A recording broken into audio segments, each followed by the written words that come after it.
जय जगन्नाथ। भारत माता की जय। समस्त नमस्कार शुभेच्छा। आज जिला स्तरीय तिरंगा रैली आम खनपड़ा ब्लॉक ठार आरंभ कर खनपड़ा बजार दे उमादेवी पीठ पहुंचलु।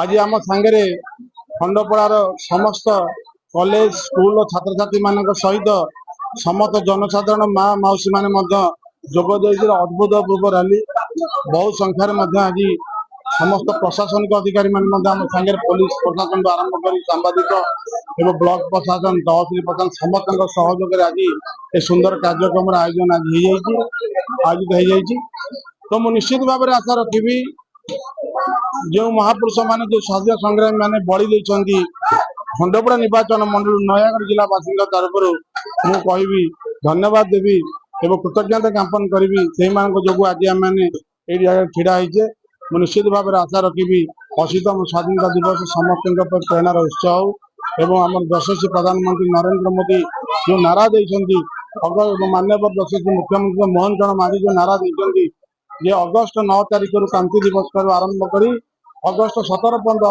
हर घर तिरंगा कार्यक्रम समस्त सामिल होगा समस्त घरे जातीय पताका लगेगा एवं शोभा यात्रा करवा प्रत्येक जोन आम पताका शोभा यात्रा जारी रखीचु एवं आज खंडपड़ा निर्वाचन मंडल स्तरीय शोभा यात्रा हो जाए आम गोटे महापुर पाखे गोटे बाइक रैली करने योजना रखीचु। तो निश्चित भाव में आशा रखी योजना बहुत भल भाव।